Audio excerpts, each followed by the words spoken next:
Hi, Ian. How are you? Good. How you doing? Good. Congrats on your new series, Long Slow Exhale. Thank you. And Thank you. yes, so you're playing this controversial women's college basketball coach. What else can you tell us about your character, Eddie Hagan, and the scandal he's dealing with in this series?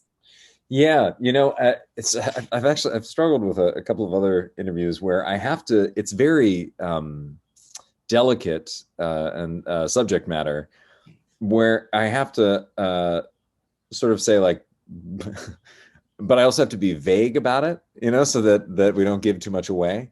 Yeah. So I guess what I can say is that he's a beloved assistant coach with this team, and there's an accusation that is leveled against him, and at this day and age, and given how high profile the school is, they just won every championship in the book the year before, and so this is a very big deal, and I think that he thinks that it will either go away because he doesn't think that he's done anything wrong, and in some way, at least for me, I had to play him sort of as a victim, as a tragic character.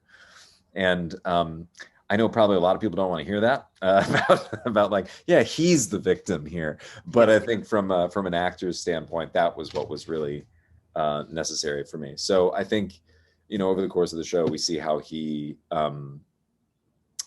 grows and changes or doesn't, and what that does to his life and the lives of the people around him. So it makes for a very compelling drama, but it also makes for a lot of emotional pain as an actor. uh, Absolutely. yeah, Yeah, a lot of these the storylines resemble real life, a lot of current events, but there's also a lot of drama where you don't know what to believe or who to believe. What can fans anticipate about the series as it unfolds?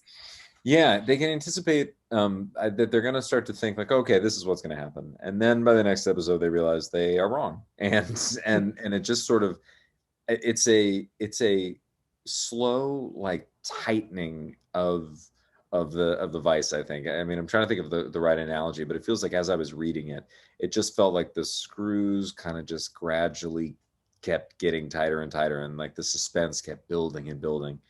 And so I think what's great is we have a vast array of like storylines, but all of the characters are people. So at no point is there really like, oh, here's like the stereotype, or here's like, okay, so this person is really just a plot device. Like everybody is a human on it, and I think that makes for very compelling and very real drama.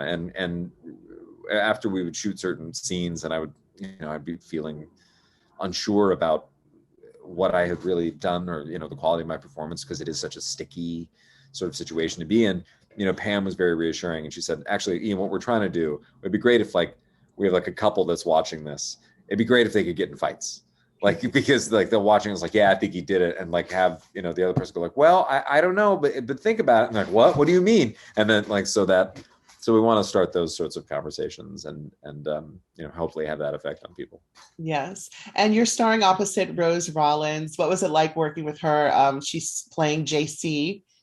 Oh man, I it was a blast. So we worked together years ago on a pilot that never went anywhere. But even at that time, I was like, oh man, I hope that I get to work with her again, and in a way that a lot of times you don't. I mean, there are lots of actors out there, and people's lives come and go and whatnot, and I was so lucky that when I found out she was doing this, I was like, yes.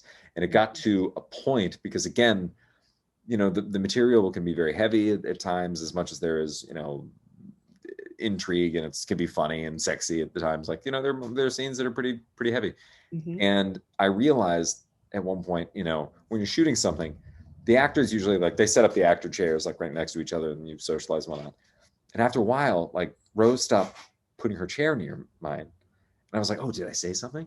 And then I realized it's because we were having so much fun, Mhm. and we were making each other laugh so much that A, her makeup was running, and B, she couldn't stay in the moment if it was like a really heavy scene. So she's like, I gotta like hang out afterwards, but like you need to sit on that side of the set.